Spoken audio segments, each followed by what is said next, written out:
I lost the Star Wars, but I did not lose the prequels. This is true. Hi. Some Star Wars appreciation, I guess. Feeling it. I don't make a lot of Star Wars content, but I was thinking fondly of the action figures. Yes. I'm a big kid now. And when I was an actual kid, between 1978 and 1985. 1978, I was 5 going on 6. And in 1985, I was 11 going on 12. No, I was 12 going on 13. Yeah. Yeah. So that's a span of years, and that's the shape of my childhood revolves around, like, I say, a quadrinity of sci-fi, Star Wars, and things I knew before Star Wars, sci-fi, was Star Trek and Space 1999. Also, after Star Wars came Battlestar Galactica, which I think is just a little bit above for me. Yamato, Space Star Blazers, and Buck Rogers in the 25th century, which I wish there was a quality Eagle Moss level reproduction in scale, like such as the fleet you see behind me. I don't have any Star Wars action figures. The closest thing I have is that 1/6 scale from Sideshow, Hot Toys Han encased in carbonite. And what would go great with that would be a 1/6 scale Empire Strikes Back Boba Fett, which is kind of hard to get or expensive. It's all about timing, if it's meant to be. The will of the Force, one could say. As I love to say as well, the nuns in the 70s, the late 70s, was the last bastion of corporal punishment in Boston area parochial schools. I went to St. Mary's at Chesterhova in Andrew Square, South Boston, Massachusetts, right on the border of Dorchester, and like in the middle of South Boston's mostly Irish Catholic but Polish Catholic neighborhood. And inside the Church of St. Mary of Chesterhova was, I believe, an actual brick by brick transplant of a church from Poland, Chesterhova, Poland. And there's like some kind of like modern thing around all the bricks and stuff, but the insides, it's a beautiful church. Heck, I still have a romantic bone in my body. If I ever got married, I would love to get married in that church because it's beautiful in the inside. Seriously. And so that was the ages of grades of 1, 2, and 3. I had an Empire That Strikes Back lunchbox with a thermos. It had a Yoda on the thermos. First grade, it was Battlestar Galactica. And but those action figures, I saw a tweet about a wall of Rey. Rey is, as you might know now, is taking the name Skywalker. Rey, the character of Rey Skywalker in the Disney Star Wars sequel trilogy, and the irony of, in 2015 we were saying hashtag where's Rey? Where are the Rey dolls? And actually I got one. Cosmically enough, my mom got me a Force Awakens Millennium Falcon Lego. I just had so much joy assembling that. She had finally given me something I wanted. Back in these action figure days, I finally got a Millennium Falcon from my dad, in the Return of the Jedi run. But that was like late. So between Star Wars and Empire, though, I'm like 7, 8, 9, 10 years old.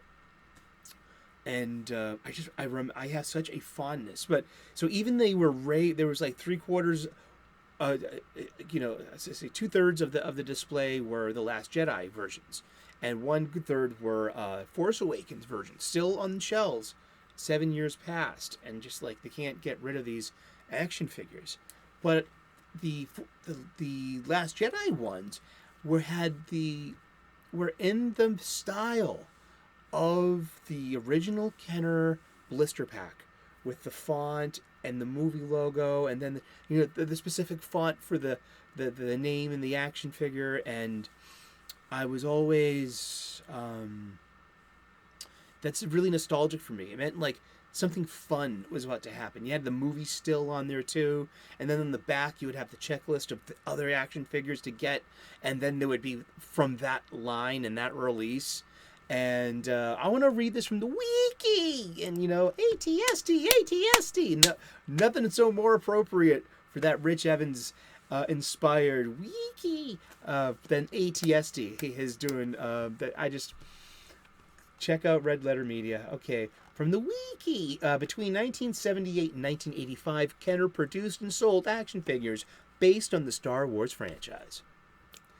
From a line of over 100 unique toys, more than 300 million units were sold during their original run. Kenner did begin producing a new line of Star Wars action figures in 1995. And those were like the big barrel-chested ones. And, it gets into okay, is it photorealistic of the character? No. Or like who was commissioned to do the art for this that the sculpts were based on? Like, I find that stuff fascinating,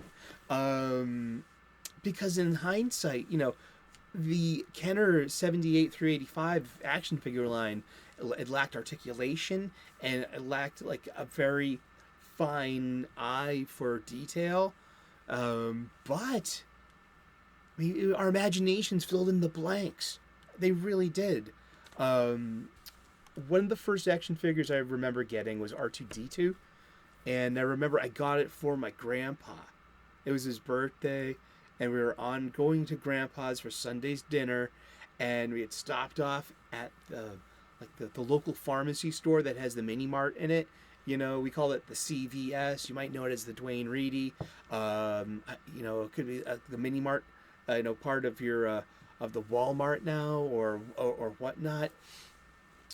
But that's the closest I ever got to going to a toy store as a little only child.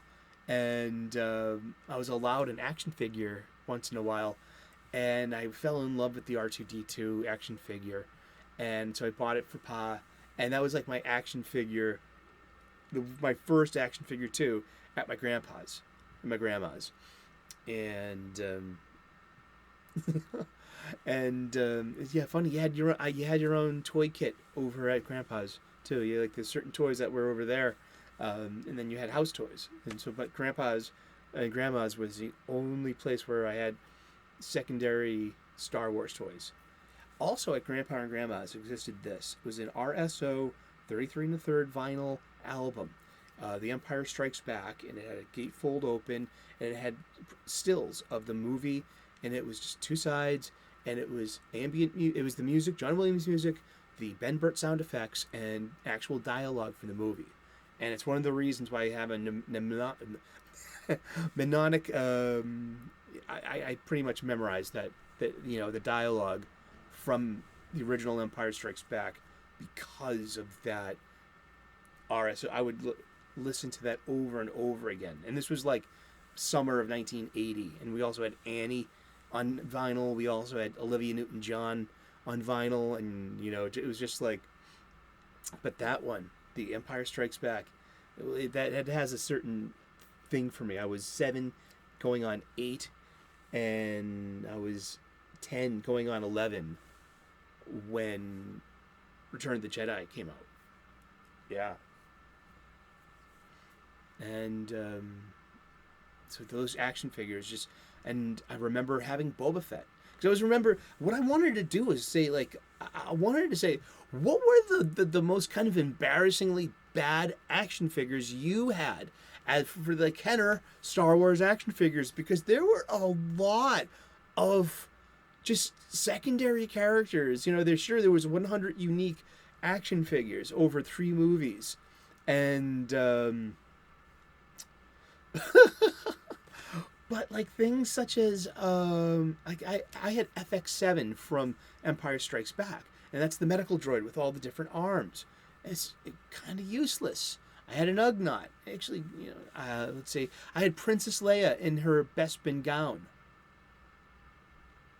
I had Lando Calrissian, and that was fun because they had the kind of like the same vinyl cape thing, but Leia's was in that like that rosé color. I had getting Luke in his Bespin fatigues was awesome, and I had Han Solo. Was the Hoth outfit, so it was the blue parka, and his blaster, what was it, the PT-44 or something? Oh gosh, now I have to look it up. How close? I should know this. Han's blaster was a DL-44. All right, I got the. Yeah, huh? But yeah, I'm a huge Generation 1 Star Wars fan, and I was just thinking, okay, I also had, I had Bib Fortuna. A Bib Fortuna action figure. It was a terrible action figure. I had Yoda. For Empire Strikes Back Yoda, which was a bit more practical because I did have the Dagobah playset that had the quicksand, and it had like the droid levitation scene recreation, and like the upside down thing, like using the Force to raise boulders and stuff. But I had a Yoda, and he had the Gimmer stick and a snake, and a little, and just so, and he was just tiny. But he had, Yoda had a total place. I mean, Boba Fett might have been my all-time favorite. But what were the other what were the action figures you had? That's let me know in the comment section. I would like to know, what stinkers did you have? Hopefully my best friend Brian Massey can take, chime in with his. I think he had Gamorrean Guard, but that was actually kind of a kick-ass character. Came with this really huge cleaver axe too. That was a really, I had Lando, the skiff mask one with the lance with him, and that was a good. I like that one. I remember the last one. I'm like, here I am. It's 1983, 84. So I'm 10, 11. I'll be 12 years old for the summer of November of 1984, and so I remember, it was the first time I ever really got a weird look from my dad asking for an action figure, because I'm almost 12 years old, and I'm overjoyed because I had just found Return of the Jedi Luke in his Jedi robe with the green lightsaber, and I was over the top about the green lightsaber. I thought that was the coolest thing ever, man. And yeah, I know about the green lightsaber and the back in the skies of Tatooine. Tell me about it. Jawa was kind of useless. Sand person. Death Squad Commander. Yeah, how that hat. And you couldn't, and they had no articulation. I had an Obi-Wan. Did I have a Luke? I must have had a Luke, but I remember Obi-Wan more because I effed around with the lightsaber way too much, and it came out, and so and then you lost his vinyl cape, cloak eventually, and I remember the giant-sized Vader, and the giant-sized IG-88, and the giant-sized Boba Fett, because my aunt's downstairs neighbors, who had kids my age, let me play with their toys when I, stayed over at her place on the weekends. It was to give my mom some sanity, But they had the extra large IG-88 and the Boba Fett, and I liked that Boba Fett was like such more detailed paint job. What a beautiful toy. And but yeah, what were some of the stinkers? I had R4D. Oh jeez, Why am I blanking? R5D4. R5D4. Is that it? Yeah. Yeah, R5D4. I had an R5D4. But Uncle Owen, this droid is a bad power motivator. Hey, what are you trying to sell me?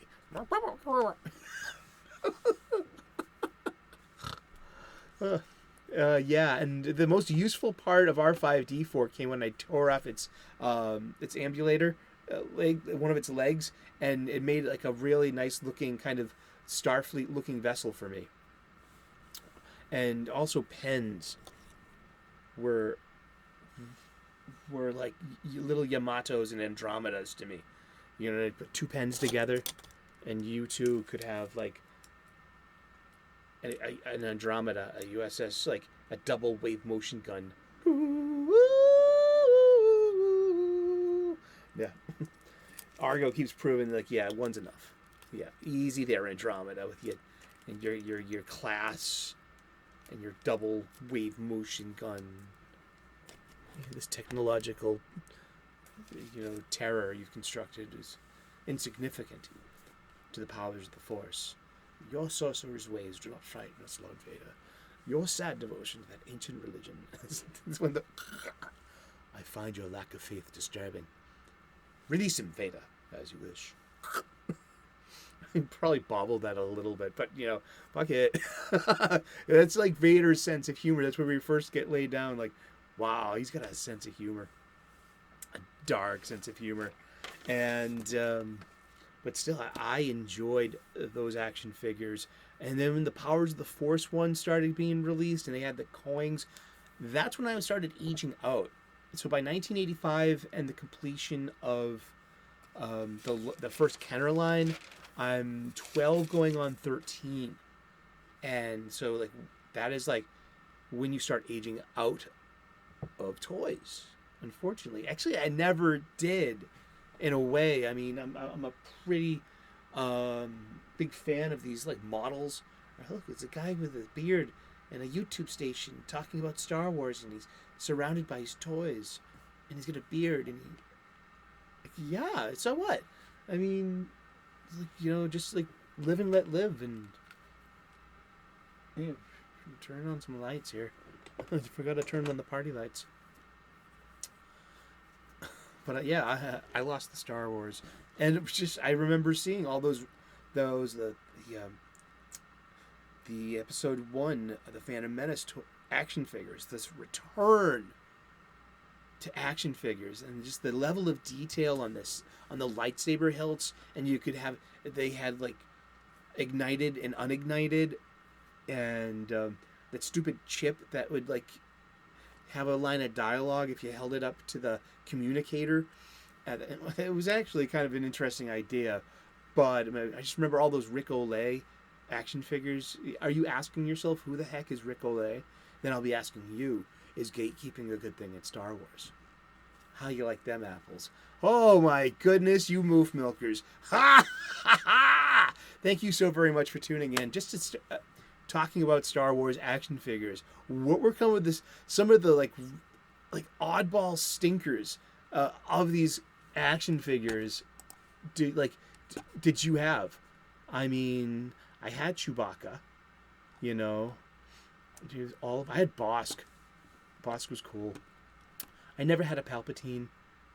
A Palpatine would have been cool. I had the Dianoga because that came. The Dianoga is the technical term for the beast that lives in the trash compactor, because that came with the 3-story scale Death Star playset that had the elevator, the cannon, the gantry to swing across, and a working manually operated working 3-story scale elevator. That was the elevator, and the Dianoga is like, that's the creature that was in the trash compactor. Talk about getting your lines cut. Okay, and probably the fondest one of all of those action figures was Luke, the X-Wing pilot, in his orange. Orange was my favorite color because of that. I remember when I lost him at Carson Beach. I remember his sunburned shoulders, and I was there with, the family. That's Mom, Brian, Shannon, Marie, and Keith, and, you know, we all have our action figures, and I remember being inconsolable.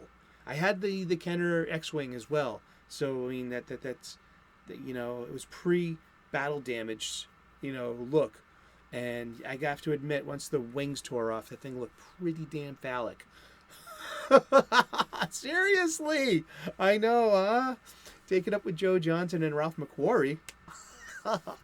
But I don't know. R2 was just kind of this plain little thing, but it's with very little attention to detail on his dome and his sticker across his tub belly. But man, it was so really nice to have my own R2D2, just like this little guy, and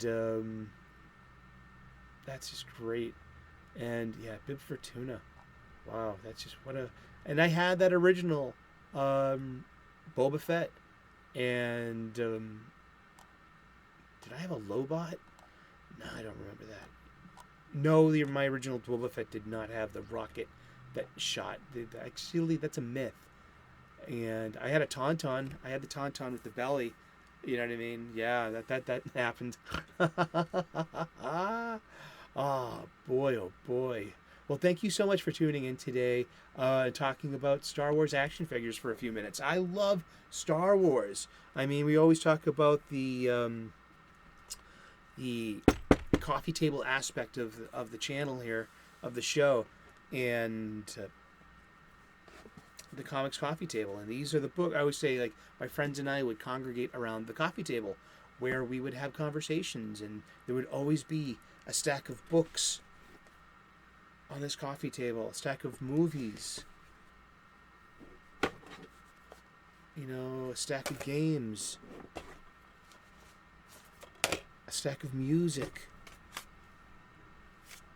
a stack of books, and a stack of comic books.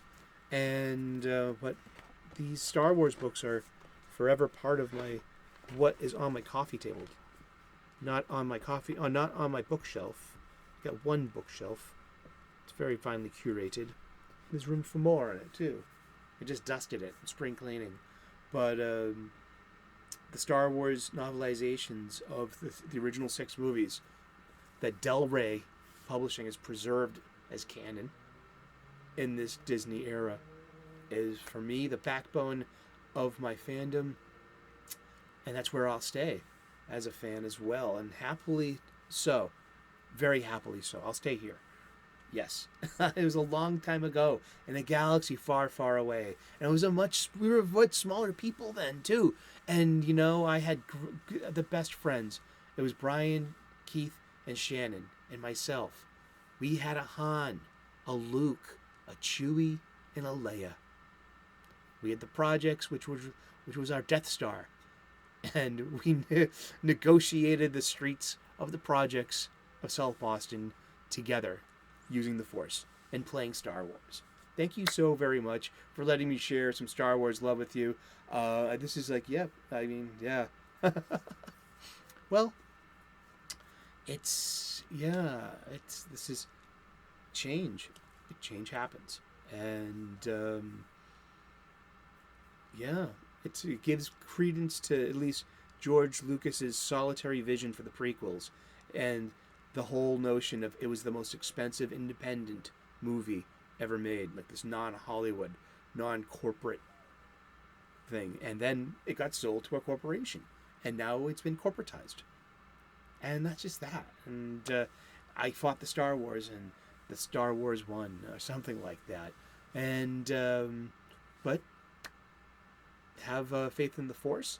I've been watching a lot of Star Wars related stuff on YouTube, and one of them, it's all based in the old video games, the Knights of the Old Republic and the Old Republic, and the unfinished Knights of the Old Republic 2, is that it?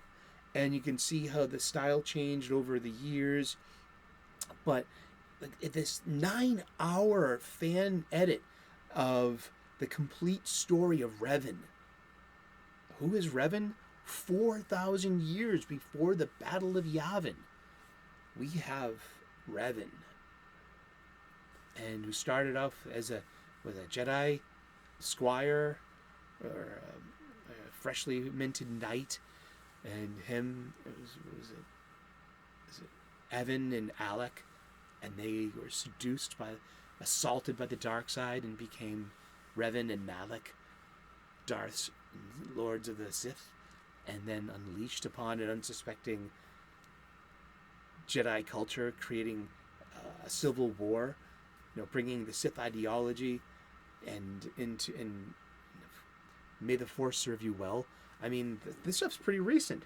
I mean, Star Wars wise, I mean, it's definitely, it's expanded universe and legends now, but it's not even prequel territory. I mean, this is all just Lucas, games, and just this huge game where it's very character driven, very dialogue driven, and very choice driven. And you can be a light side character or a dark side character, and you can literally toggle your appearance. You can be male, female, alien. You can be of any shade, in the grand spectrum of humanity.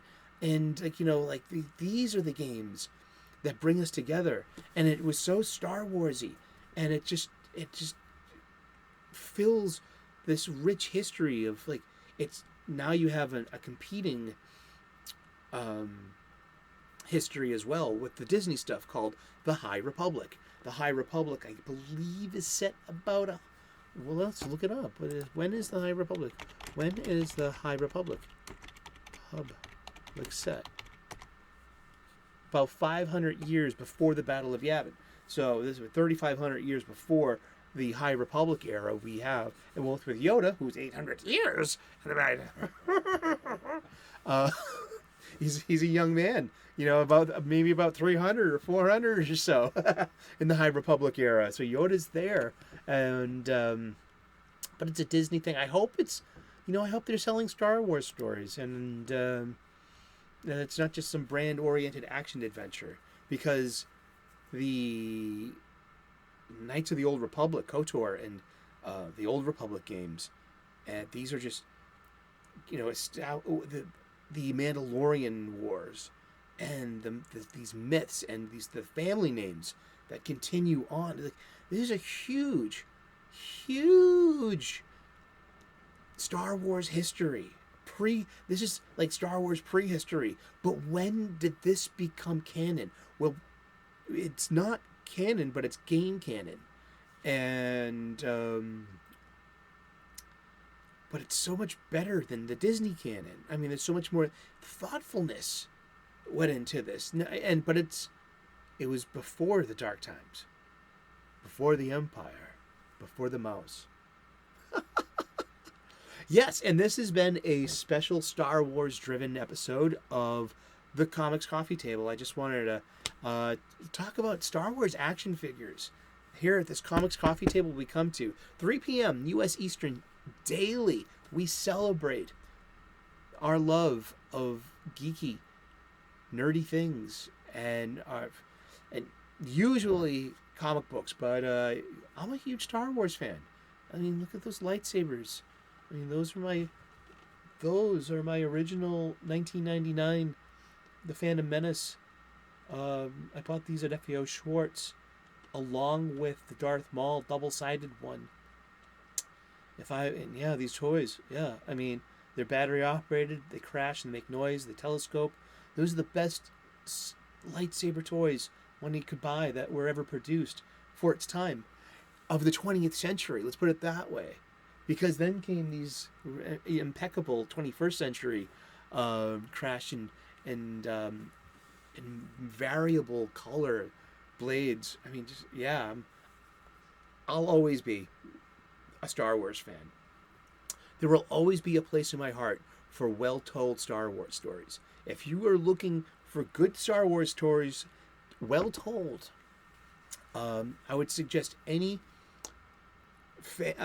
cuts of these video games. I mean, I've watched 9-hour stretches of somebody playing the dark side mode, and depending on your choices, you can end up with 3 different names.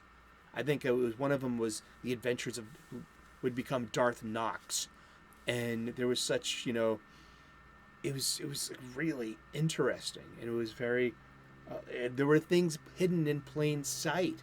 That's very Star Warsy. To hide things right in plain sight. That's so Star Warsy. To have, I mean, just like I say, check them out. Yeah, just because I've been really into them. I just finished a 9-hour edit thing of the complete story of Revan, leading up until like like from 4,000 years before the Battle of Yavin to about 400 years after that, where his body was preserved and he was unleashed upon the galaxy once again, and what hijinks occur. But it's great. It's Star Wars. It's all hell too. Lots of lightsabers and lots of talk about Force users and Jedi principles and Sith stuff. If you like that kind of stuff, if you think that's what Star Wars is, it's right there for us. If you don't feel as though you're getting that in modern Star Wars, where the talent literally says, "Oh, there's a place where there's no good guys and bad guys," and it's like, no, that's why this is fiction, because real life is that intersection of ambiguity when it comes to people, not characters. Now, in fiction, we have these spaces where we can have absolute good versus absolute evil. That's what makes it fiction. Hello, that's what makes it escapism.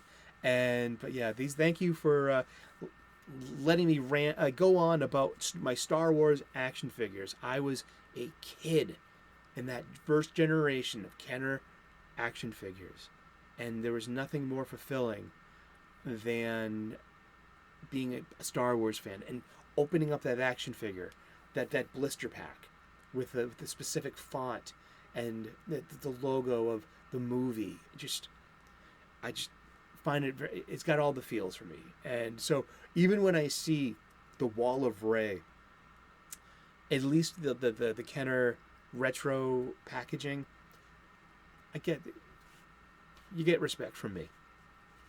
I have a Rey, and she's with my Falcon downstairs boxed up. You know what I mean? I got the instructions, don't worry. And I had a good time with my Rey action figure. I even cut a spare lightsaber handle in two, and I had her looking, at this light for the spans between Last Jedi and Force Awakens. I mean, yeah, am I a toxic fan? Thank you so very much. God bless. Namaste. Good luck. Please like and subscribe. I would love to earn your subscription. We make daily content here, 3 p.m. U.S. Eastern, daily. We usually talk about comic books. Today has been a very special episode of the Comics Coffee Table. God bless. Namaste. Good luck. May the Force be with you, and we will see you again tomorrow in those funny pages. Ciao. Bye-bye. Do do do do do do do do do do do do do do. Dun dun dun dun.